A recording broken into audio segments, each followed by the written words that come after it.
Praise the lord. యేసు నామమే జయము. మన రక్షకుడు, మన విమోచకుడైన యేసుక్రీస్తు అతి పరిశుద్ధమైన నామములో అందరికీ వందనాలు. చిన్న ప్రార్థన ద్వారా ఉదయకాల వాక్య భాగం ధ్యానించుకుందాము.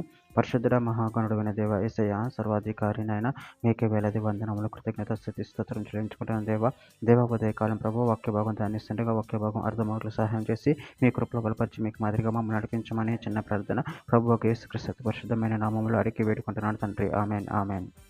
కీర్తన గ్రంథము 86వ అధ్యాయము 10వ వచనము. నువ్వు సృజించిన అన్యజనులందరూ వచ్చి నీ సన్నిధిని నమస్కారము చేయుదురు, నీ నామమును గణపరచుదురు. ఆమెను. దేవుడి వాక్య భాగం దీవించును గాక.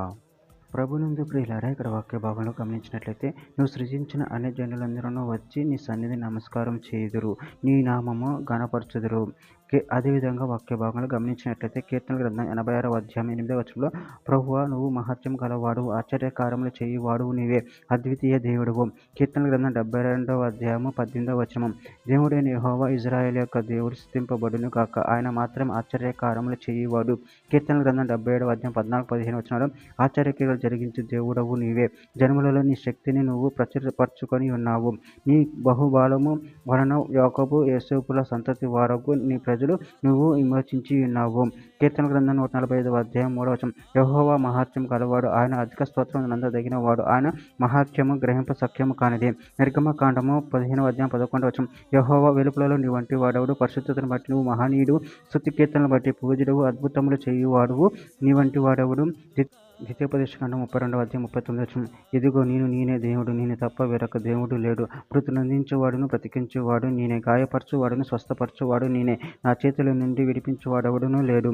యెషయా గ్రంథం 37వ అధ్యాయం 16వ వచనం, యెహోవా కెరూబుల మధ్యను నివసించుచున్న ఇశ్రాయేలు దేవ, భూమి ఆకాశమును కలగజేసిన అద్వితీయ దేవ, నువ్వు లోకమందున్న సకల రాజ్యములకు దేవుడువై ఉన్నావు.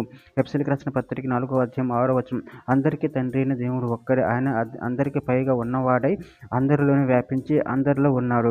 కీర్తన గ్రంథం 96వ అధ్యాయం 4వ వచనం, యెహోవా మహత్యం గలవాడు, ఆయన అధిక స్తోత్రం పొందదగిన వాడు, సమస్త దేవతల కంటే ఆయన పూజనీయుడు. చివరిగా ఒక మాట, దానియేలు గ్రంథం 4వ అధ్యాయం 3వ వచనం, ఆయన సూచ్యక్రియలు ఎంతో బ్రహ్మాండమైనవి, ఆయన అద్భుతములు ఎంతో ఘనమైనవి, ఆయన రాజ్యము శాశ్వత రాజ్యము, ఆయన ఆధిపత్యం తరతరములు నిలుచుచున్నది. ఆమెన్. దేవుడి వాక్య భాగం దీవించిన కాక చిన్న ప్రార్థన చేసుకుందాము. పరిశుద్ధుడా, ప్రేమగల దేవ యేసయ్య, మీరు ఇచ్చిన వాక్య దానాన్ని బట్టి కృతజ్ఞతలు చెల్లించుకుంటాను తండ్రి.